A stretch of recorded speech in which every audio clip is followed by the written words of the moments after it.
At 0620, on January 24th, 1945, First Lieutenant Garlin Murl Conner stood in the battalion command post near Houssen, France, listening to artillery pound the frozen ground 300 yards forward. 25 years old. 28 months of continuous combat. 4 silver stars. 7 wounds. The last one had sent him to the hospital 3 weeks ago.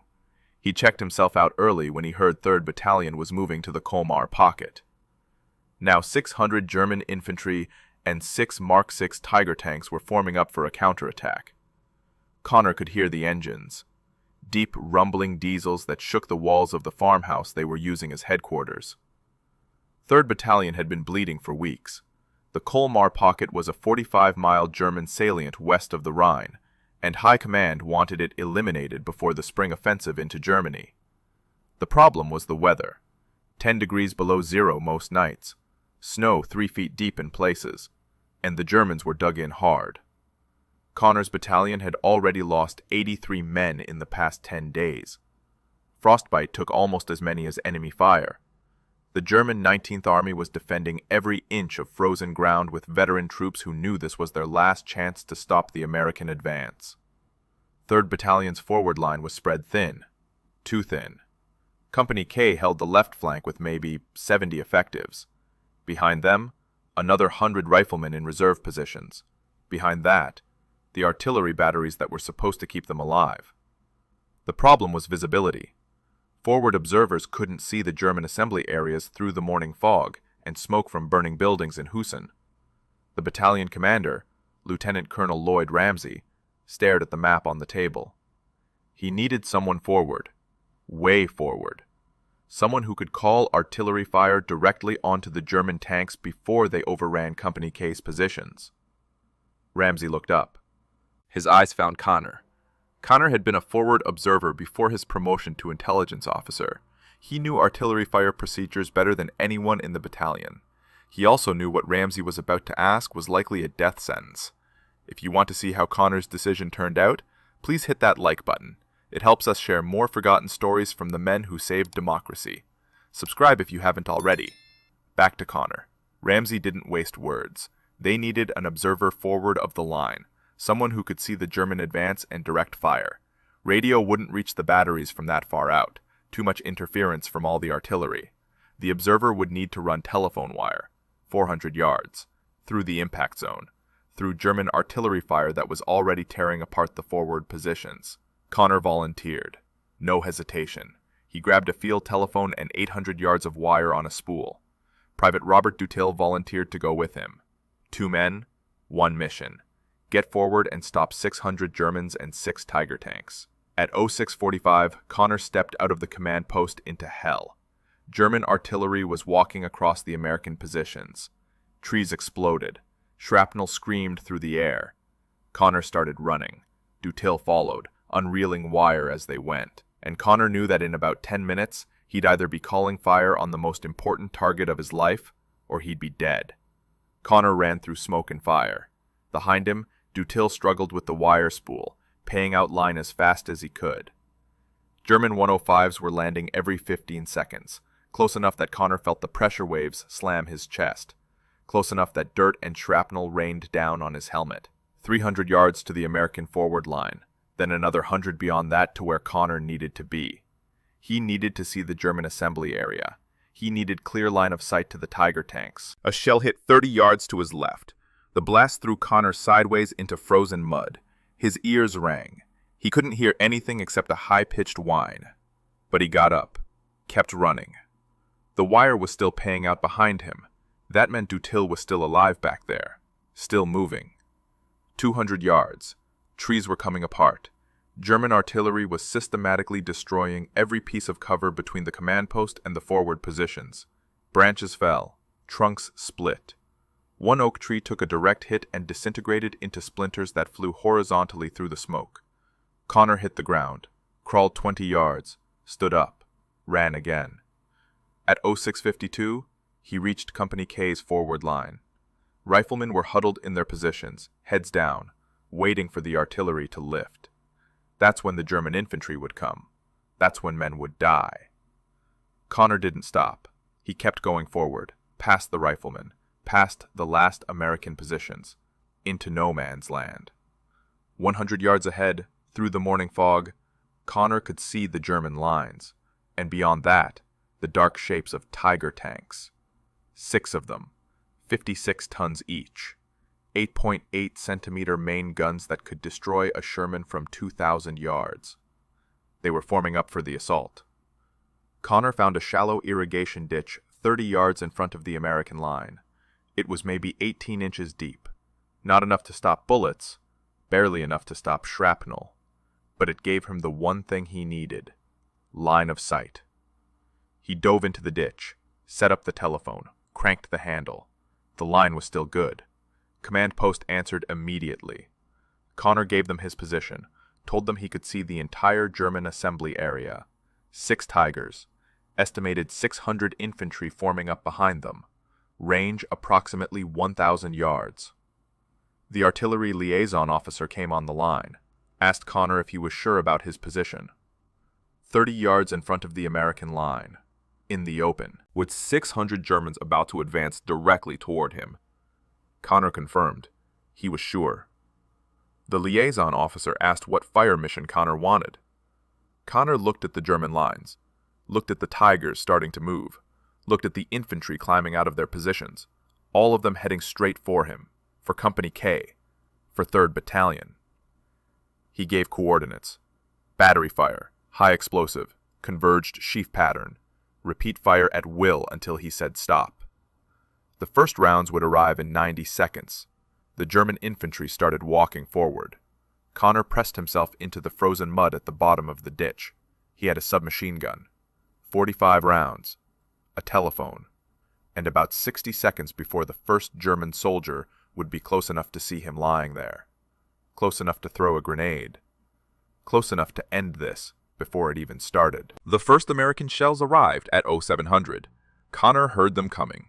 The sound started as a distant whistle, got louder, turned into a shriek, then the impact. 6 rounds, high explosive, detonating right on the German assembly area. Conner watched through the smoke. He could see German infantry diving for cover. 1 Tiger stopped moving. Conner cranked the telephone, told the fire direction center to shift left 50 yards and repeat. More effective. 30 seconds later, another salvo. This time Conner saw Germans go down, not just taking cover, going down and staying down. The artillery was working. But the Germans didn't stop. They kept coming.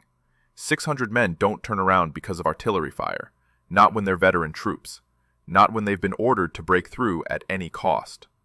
The Tiger tanks started their engines, all 6. The ground vibrated. Conner could feel it through the frozen dirt. 56 tons of armor and steel, grinding forward through the snow and mud. German infantry moved up behind the tanks, using them for cover. Smart tactics. American artillery couldn't touch the Tigers. The shells just bounced off that frontal armor. But the infantry behind them was exposed every time they moved between the tanks. Conner called for another shift. Right 25 yards, repeat fire. He was walking the artillery barrage back and forth across the German advance, trying to hit the infantry, trying to slow them down, buying time for Company K to get ready. 7:05. The Germans were 400 yards out. Conner could see their faces now through the smoke and fog. Young faces, old faces, all of them moving forward with rifles at the ready. The Tigers were spreading out. 2 on the left flank, 2 center, 2 right. Classic armor assault formation.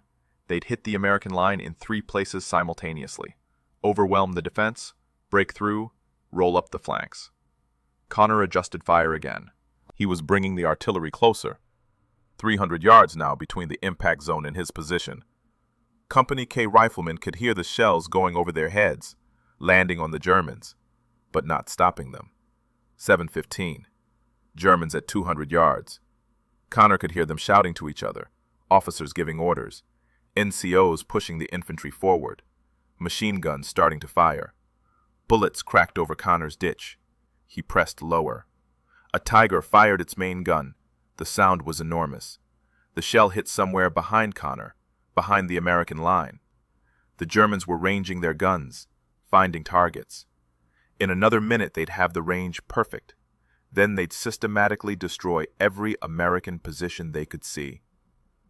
Conner cranked the phone, asked for battery plus fire. That meant every available gun in range, not just one battery, everything. The Fire Direction Center confirmed. 12 guns, 4 batteries, all converging on the coordinates Conner was giving them, 720. The biggest artillery concentration Conner had ever called came screaming down on the German advance. The noise was continuous, not individual explosions anymore, just one long rolling thunder of high explosive and shrapnel. Conner saw Germans disappear in the smoke, saw pieces of equipment flying through the air.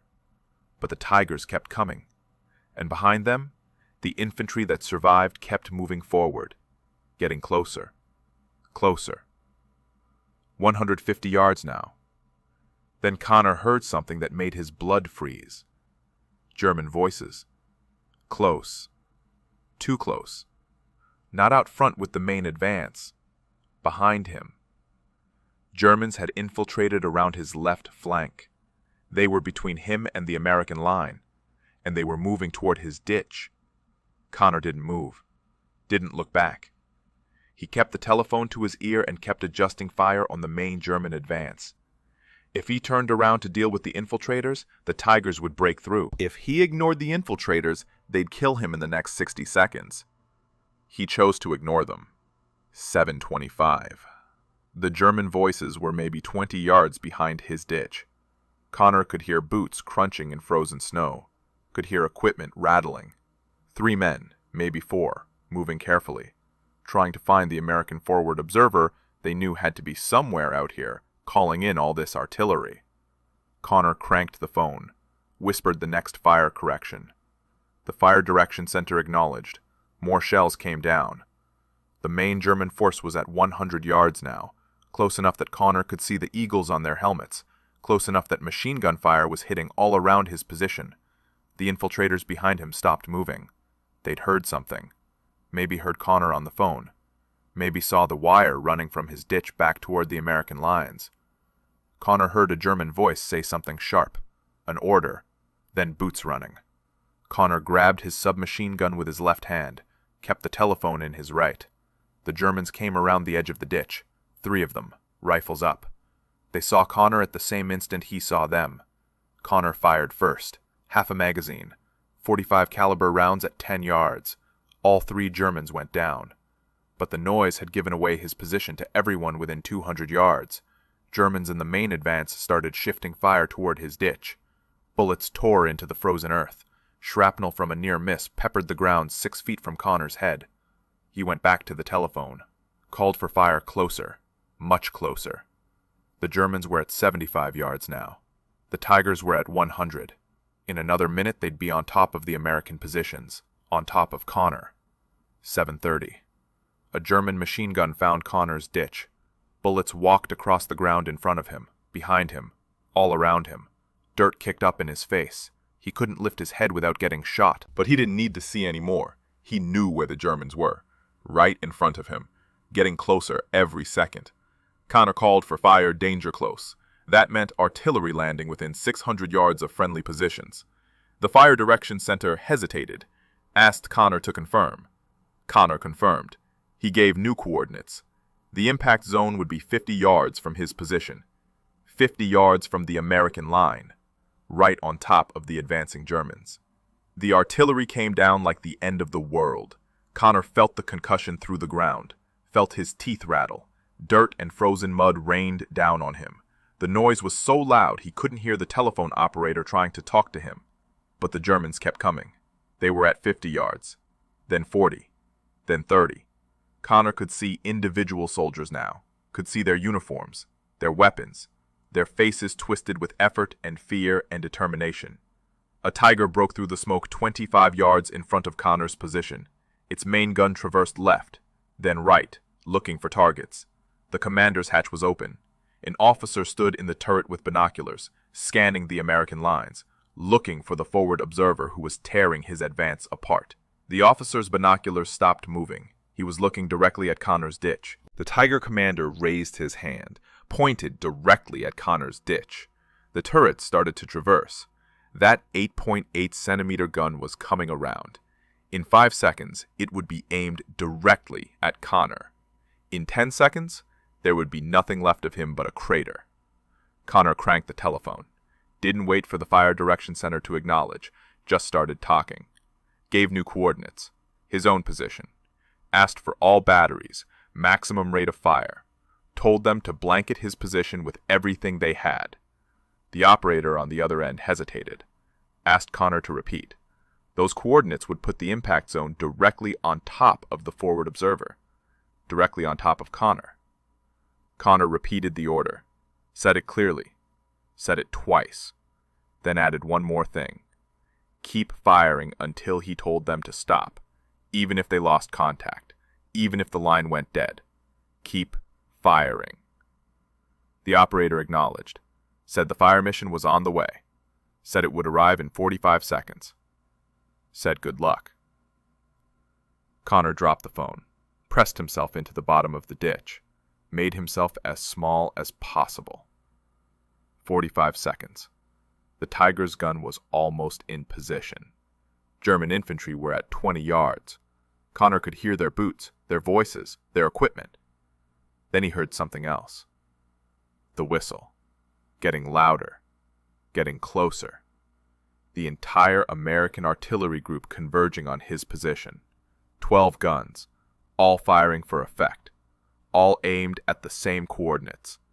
The coordinates Conner had given them. His own position. The world exploded. Conner felt the ground heave under him, felt the concussion slam his body down into the frozen mud. The noise wasn't noise anymore. It was a physical force. It crushed the air out of his lungs, made his vision go dark at the edges. Shells were landing 5 yards away.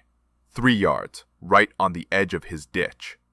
The Tiger that had been 25 yards in front of him disappeared in smoke and fire. German infantry vanished. The entire German advance just ceased to exist in a continuous rolling barrage of high explosive. But Conner could still hear them, through the explosions, through the ringing in his ears. German voices screaming, officers trying to reorganize, NCOs trying to rally the survivors. The attack hadn't stopped. It had just been disrupted, slowed down. The Germans were still coming. 7:40. The artillery had been falling on Conner's position for 10 minutes straight. Shrapnel was everywhere. The ditch was filling with dirt and debris from near misses. Conner's uniform was shredded. He was bleeding from half a dozen small wounds. Couldn't tell if it was shrapnel or frozen dirt cutting his face and hands. He picked up the telephone. It still worked. Gave new coordinates. Shifted the fire 25 yards forward. Walked it on to the next wave of Germans trying to advance through the smoke. The Germans had gone to ground. Conner could see shapes in the smoke. Men crawling. Men running bent over. Men dragging wounded. But they weren't retreating. They were regrouping. Getting ready for another push. A Tiger emerged from the smoke. Different one. This tank had made it through the barrage. Its track was damaged. It was moving slow, limping. But it was moving. And its gun was functional. 7:50. Conner had been in the ditch for over an hour. The Germans had been trying to advance for over an hour, and they still weren't giving up. Neither was Conner. He cranked the phone. Called for more fire. The same coordinates. His own position. Again. The Fire Direction Center asked if he was sure. Conner was sure. The shells came down, and the Germans got closer. 800 hours. 2 hours since Conner ran forward with the telephone wire. The German attack should have broken through by now. Should have overrun Company K. Should have rolled up 3rd Battalion's entire left flank. But it hadn't. Because one man in a ditch kept calling artillery fire on positions the Germans needed to advance through. The cost was mounting. Conner could see German dead in the smoke, dozens of them, maybe more. The artillery was working, but the survivors kept coming, kept trying, because 600 men don't quit just because the first 100 died. The telephone line had been cut twice by near misses. Both times Conner crawled out of the ditch under fire, found the break, spliced the wire back together with frozen fingers, got back in the ditch, kept calling fire. 8:15. A group of German infantry made it to within 15 yards of Conner's position. They were using shell craters for cover, moving from hole to hole, getting closer. Conner called fire on them. The shells landed so close that shrapnel cut through his jacket. But the Germans died. More came, different angle, from the right. They'd figured out where Conner was. They knew the forward observer in that ditch was the only thing stopping their advance. Kill him and the artillery would stop. Kill him and the Tigers could break through. 8:30. Germans at 10 yards. Conner could hear them talking to each other, could hear them planning. They were going to rush him, all at once, overwhelm him before he could call more fire. Conner picked up his submachine gun, checked the magazine. 20 rounds left, against maybe 15 Germans 10 yards away. The math wasn't good.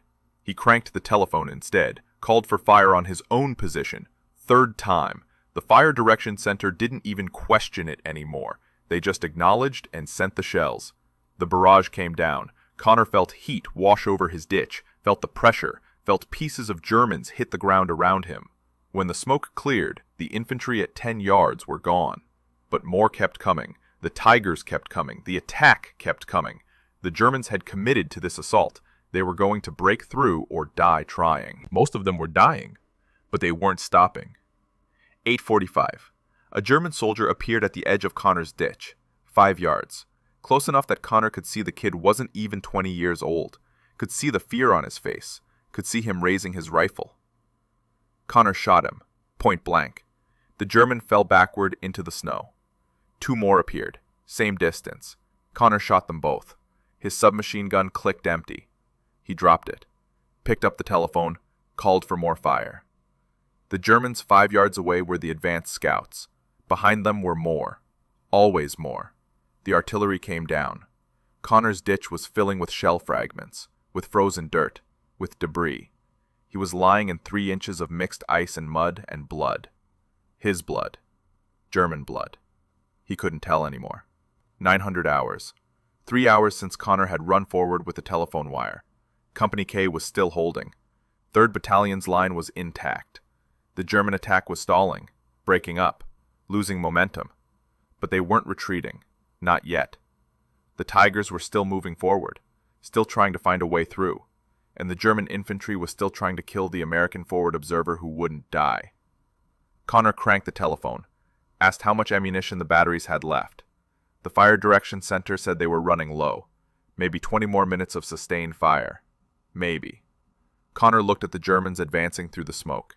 20 minutes might be enough, or it might not. 9:15.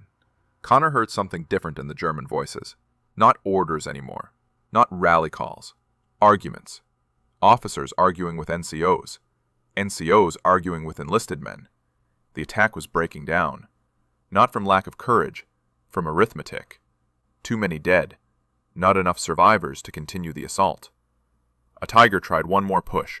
Came straight at the American line. Came straight at Conner's ditch. The tank was buttoned up now. No commander visible in the turret. Just 56 tons of armor grinding forward through the bodies and shell craters. Conner called fire. Not on his position this time, 20 yards forward, right in the Tiger's path. The artillery came down. The Tiger kept coming. Shells were bouncing off its frontal armor, but the tank couldn't see through the smoke and explosions. It was driving blind. The Tiger rolled over a crater and got stuck. Track dug into frozen mud, engine screaming, going nowhere. The crew tried to reverse, tried to rocket free. The tank wasn't moving, just sitting there, exposed. Conner called for more fire, concentrated everything on the stuck Tiger. The shells kept coming down, not penetrating the armor, but keeping the crew buttoned up, keeping them trapped. After 10 minutes, the Tiger's engine stopped. Conner couldn't tell if it was damaged or out of fuel, or if the crew had just given up. 9:30. The German infantry started pulling back. Not a rout, not a panic. A tactical withdrawal. Officers were maintaining control, but they were withdrawing. Moving back through the smoke, carrying their wounded, leaving their dead. The Tigers that could still move started reversing, backing away from the American line. The attack was over. The Germans had lost. Conner stayed in the ditch, kept the telephone to his ear, kept watching. This could be a trick. The Germans might be regrouping for another push. He'd seen it before. false withdrawals, then a fresh assault when the defenders relaxed. But no fresh assault came. The Germans kept moving back. By 9:45, the firing had mostly stopped, just occasional shots. Nervous riflemen in Company K shooting at shadows in the smoke. Conner tried to stand up. His legs wouldn't work. 3 hours lying in frozen mud had taken everything out of him. He couldn't feel his feet, couldn't feel his hands. His entire body was shaking, not from fear, from cold, from exhaustion, from shock. He cranked the telephone, told the Fire Direction Center the German attack had been stopped, told them he was coming back, tried to stand again, fell back into the ditch. 15 minutes later, American soldiers found him. Lieutenant Harold Wigetman and a squad from Company K. They'd waited until they were sure the Germans weren't coming back. Then they'd moved forward to find their forward observer. They found Conner, lying in the ditch, covered in frozen mud and blood, the telephone still in his hand, the wire running back 400 yards to the command post. Alive. Somehow still alive. They pulled him out, carried him back to the American line. Conner kept asking if Company K was okay, if 3rd Battalion had held. They told him yes, everyone held, because of him. Behind them in the smoke and snow, German bodies lay scattered across 400 yards of frozen ground. At least 50 dead, probably more. Over 100 wounded. 6 Tiger tanks, 3 destroyed, 2 damaged, 1 abandoned, 1 American, in a ditch, for 3 hours, with a telephone. They carried Conner to the battalion aid station. The medics stripped off his shredded uniform, found shrapnel wounds, cuts from frozen debris, frostbite on his hands and feet, exhaustion so complete he couldn't stand without help. But nothing that would kill him, nothing that would send him home. On February 10th, 1945, 16 days after the battle at Houssen, Lieutenant General Alexander Patch presented 1st Lieutenant Garlin Murl Conner with the Distinguished Service Cross, second highest award for valor the Army could give. Patch told Conner it should have been the Medal of Honor. His battalion commander had recommended it, but the paperwork hadn't gone through in time. Conner was shipping out to a new assignment. The DSC would have to be enough. Conner didn't argue. He'd done his job. Company K had held. 3rd Battalion survived. That was enough. He stayed in combat until June, fought his way across the Rhine, into Germany, took part in 4 more major operations, got wounded again. By the time the war ended, Conner had spent 28 consecutive months in combat, earned 4 Silver Stars, 4 Bronze Stars, 7 Purple Hearts, 1 Distinguished Service Cross, and a battlefield commission from Sergeant to 1st Lieutenant. He came home to Kentucky on June 22, 1945. The town of Albany threw him a parade. That's where he met Pauline Wells, 23 years old, watching this quiet soldier ride through town in the back of a car, wearing more medals than she'd ever seen on one man. She couldn't believe the stories people told her. Couldn't believe this small man had done what they said he'd done. They were married a week later.